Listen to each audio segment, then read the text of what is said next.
किसी नगर में सागर दत्त नाम का एक व्यापारी रहता था। उसके लड़के ने एक बार 100 रुपए में बिकने वाली एक पुस्तक खरीदी। उस पुस्तक में केवल एक श्लोक लिखा था, जो वस्तु जिसको मिलने वाली होती है वह उसे अवश्य मिलती है। उस वस्तु की प्राप्ति को विधाता भी नहीं रोक सकता। अतएव मैं किसी वस्तु के विनष्ट हो जाने पर न दुखी होता हूं और न किसी वस्तु के अनायास मिल जाने पर आश्चर्य ही करता हूं, क्योंकि जो वस्तु दूसरों को मिलने वाली होगी वह हमें नहीं मिल सकती, और जो हमें मिलने वाली है वह दूसरों को नहीं मिल सकती। उस पुस्तक को देखकर सागर दत्त ने अपने पुत्र से पूछा, तुमने इस पुस्तक को कितने में खरीदा है? पुत्र ने उत्तर दिया, 100 रुपए में। अपने पुत्र से पुस्तक का मूल्य जानकर सागर दत्त कुपित हो गया। वह क्रोध से बोला, अरे मूर्ख, जब तुम लिखे हुए एक श्लोक को 100 रुपए में खरीदते हो तो तुम अपनी बुद्धि से क्या धन कमाओगे? तुम जैसे मूर्ख को मैं अब अपने घर में नहीं रखूंगा। सागर दत्त का पुत्र अपमानित होकर घर से निकल पड़ा। वह एक नगर में पहुंचा। लोग जब उसका नाम पूछते तो वह अपना नाम प्राप्तव्य अर्थ ही बतलाता। इस प्रकार वह प्राप्तव्य अर्थ के नाम से पहचाना जाने लगा। कुछ दिनों बाद नगर में एक उत्सव मनाया गया। नगर की राजकुमारी चंद्रावती अपनी सहेली के साथ उत्सव की शोभा देखने निकली। इस प्रकार जब वह नगर का भ्रमण कर रही थी तो किसी देश का राजकुमार उसकी दृष्टि में आ गया। वह उस पर मुग्ध हो गई और अपनी सहेली से बोली, सखी, जिस प्रकार भी हो सके इस राजकुमार से मेरा समागम कराने का प्रयास करो। राजकुमारी की सहेली तत्काल उस राजकुमार के पास पहुंची और उससे बोली, मुझे राजकुमारी चंद्रावती ने आपके पास भेजा है। उनका कहना है कि आपको देखकर उनकी दशा बहुत शोचनीय हो गई है। आप तुरंत उनके पास न गए तो मरने के अतिरिक्त उनके लिए अन्य कोई मार्ग नहीं रह जाएगा। इस पर उस राजपुत्र ने कहा, यदि ऐसा है तो बताओ कि मैं उनके पास किस समय और किस प्रकार पहुंच सकता हूं। राजकुमारी की सहेली बोली, रात्रि के समय उसके शयनकक्ष में चमड़े की एक मजबूत रस्सी लटकी हुई मिलेगी। आप उस पर चढ़कर राजकुमारी के कक्ष में पहुंच जाना। इतना बताकर राजकुमारी की सहेली तो वापस लौट गई और राजकुमार रात्रि के आगमन की प्रतीक्षा करने लगा। किंतु रात हो जाने पर कुछ सोचकर उस राजपुत्र ने राजकुमारी के कक्ष में जाना एकाएक स्थगित कर दिया। संयोग की बात है कि व्यापारी पुत्र प्रातव्य अर्थ उधर से ही निकल रहा था। उसने रस्सी लटकी देखी तो वह उस पर चढ़कर राजकुमारी के कक्ष में पहुंच गया। राजपुत्री ने भी उसको राजकुमार समझ उसका खूब स्वागत सत्कार किया, उसको स्वादिष्ट भोजन खिलाया और अपनी शैया पर उसे लिटाकर स्वयं भी लेट गई। व्यापारी पुत्र के स्पर्श से रोमांचित होकर उस राजकुमारी ने कहा, मैं आपके दर्शन मात्र से ही अनुरक्त होकर आपको अपना हृदय दे बैठी हूं। अब आपको छोड़कर किसी और को पति रूप में वरण नहीं करूंगी। व्यापारी पुत्र कुछ नहीं बोला, वह शांत पड़ा रहा।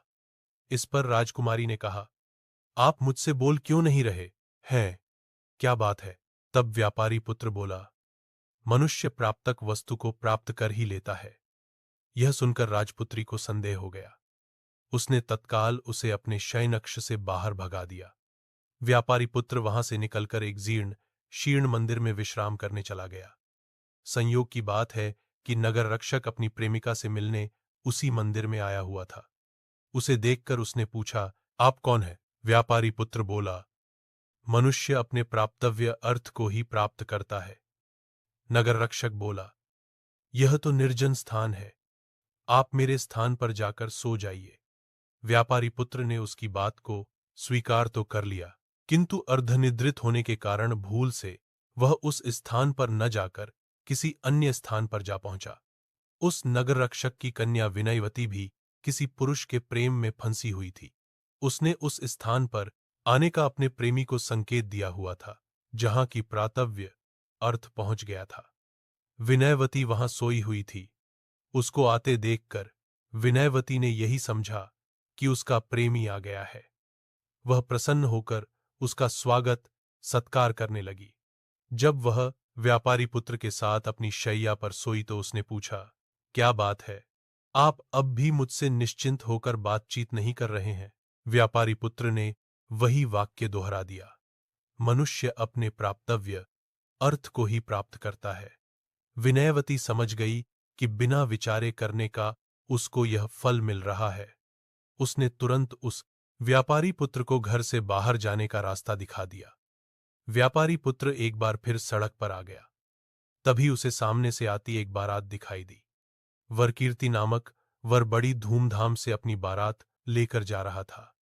वह भी उस बारात में शामिल होकर उनके साथ साथ चलने लगा। बारात अपने स्थान पर पहुंची, उसका खूब स्वागत सत्कार हुआ। विवाह का मुहूर्त होने पर सेठ की कन्या सज धज कर विवाह मंडप के समीप आई। उसी क्षण एक मदमस्त हाथी अपने महावत को मारकर भागता हुआ उधर आ पहुंचा। उसे देखकर भय के कारण सभी बाराती वर को लेकर वहां से भाग गए। कन्या पक्ष के लोग भी घबराकर घरों में घुस गए। कन्या उस स्थान पर अकेली रह गई।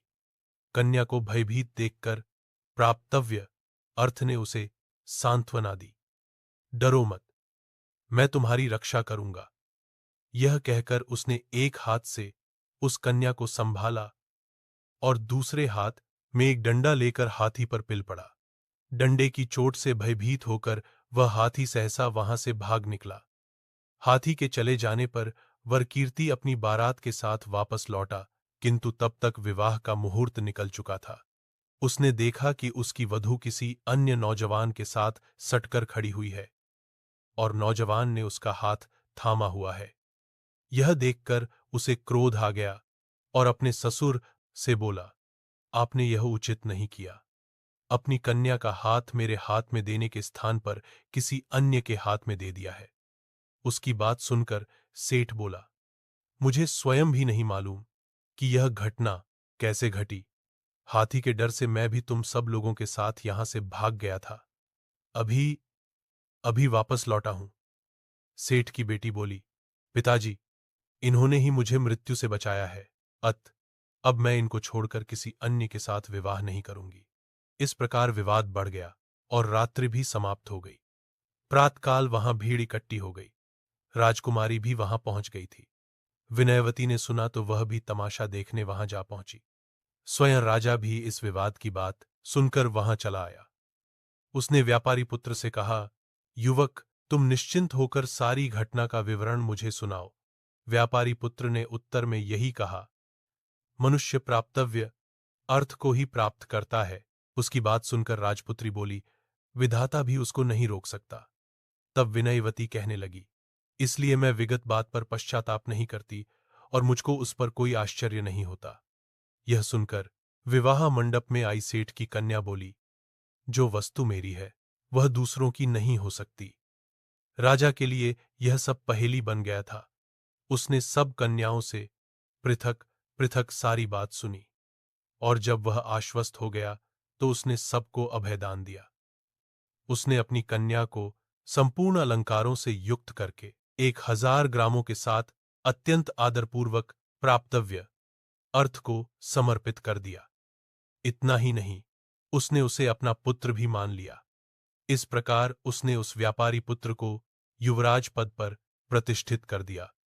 नगरक्षक ने भी उसी प्रकार अपनी कन्या विनयवती उस व्यापारी पुत्र को सौंप दी। तीनों कन्याओं से विवाह कर व्यापारी पुत्र आनंदपूर्वक राजमहल में रहने लगा। बाद में उसने अपने समस्त परिवार को भी वहां बुला लिया। सीख, दाने दाने पर लिखा है खाने वाले का नाम। ऐसी और मजेदार कहानी वीडियो देखने के लिए हमारे चैनल को सब्सक्राइब करें और वीडियो को लिखें और शेयर करें।